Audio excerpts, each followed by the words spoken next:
Hey, Facebook, it is yours truly, Pastor Laretha.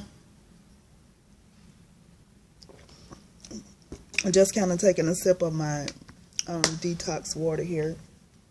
It's lemon, honey, and cayenne pepper. Don't taste so good, but you know what time it is. It is lunch break, and I thank each and every one of you for always clicking on to listen, for sharing the videos. Today I want to talk about some things, and I'm going to start with learning how to let go, learning how to release some things.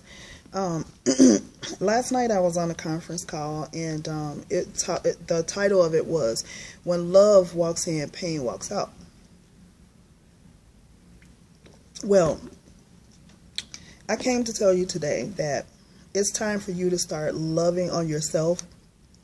It's time for you to start embracing yourself. It's time for you to start celebrating yourself. Let me tell you something. Your past, as they always say, the cliche, my past does not define me.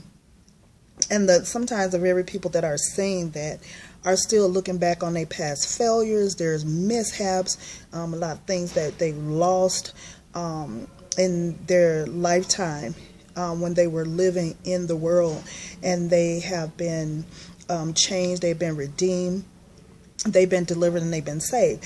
Well, as I spoke on last evening, I said pain is a spirit of bondage, and it really and truly is. Because the more that you hold on to pain, the more that you hang on to anger, the more that you hang on to bitterness, it hinders you from experiencing real love. And the real love is you. The real love is the love of God. So you tend to neglect the spirit man because you're so caught up in the pain. But love is just like the light and darkness. The light illuminates the darkness. So love, it illuminates the pain. One thing I was thinking about as I was sitting here, as I finished my lunch, was that the Bible tells us that old things are passed away. That means that old things are dead, they're deceased. You can't go and bury a body and dig it back up, because when you dig it back up, it won't look the same, it won't smell the same. The appearance just begins to change. And since the Bible tells us that old things have passed away, and behold, all things have become new, God gives us the opportunity to renew our relationship with Him. He gives us the opportunity to renew our fellowship with Him.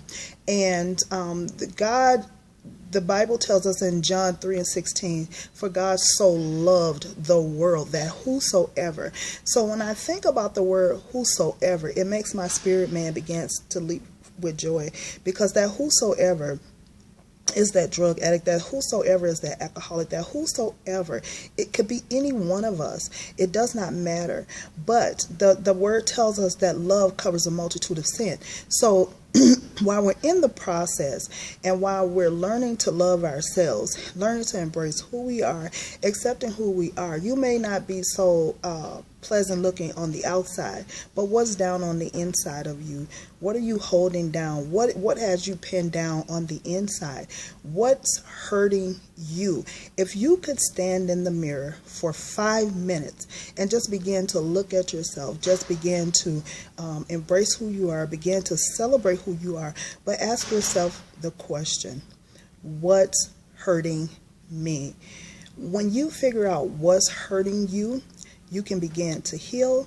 You will begin to be set free from that yoke of bondage, because that's just what it is. And let the old things, let the things in your past, let those things, bury those things. Don't go back digging up this relationship, that relationship. People walked out on you. People walk out all the time. People have thrown stones at you. People chunk, we say chunk in Mississippi. People chunk rocks at you all the time. But it does, even if the rock hits you, it does not mean that you've fallen and you won't be able to get back up. You will get back up again. I want you to be encouraged on this day. I want you to be inspired by this word. I want you to embrace who you are, love who you are, and allow the pain to walk out, because when love walks in, pain will begin to walk out. And I hope that you believe that, and I know that you will receive it. I don't know who this word is for today, but it's time to start loving on you. It's time to start letting some things go away. It's time to stop digging up your own past. It's time to stop allowing other people to throw your past in your face. Keep it moving. Put love into action. Begin to love yourself and look in the mirror and say, why am I hurting? Who's hurting me? Don't run away from it. Face it. With everything that you have down on the inside of you, there's an inner strength that you have to activate. And that's the power and authority that God has given you to overcome the wiles of the enemy. It's a trick of the enemy. Pain is a type of bondage. Release it. Release what's hurting you. Release it. Release it. Release it. I hope you receive this word in love on today. If you enjoyed this video, please make sure that you share it with someone on social media, or you can text it to them or whatever. But love is the greatest gift, and that's the way that you fight the enemy. When the enemy is coming and he's trying to sideswipe you, don't let him get you off course. Just return it with love. Love is the master's key, and allow those dead things to die out. Stop digging them back up. Stop picking them back up. Stop allowing that stuff in your past to hurt you, because God is a God of forgiveness, and even if nobody else forgives you, God forgives you. And now, I love you. Have a great and awesome weekend. We're looking forward to awesome weather here in Minnesota this weekend. Be blessed. Thank you for joining me during lunch break.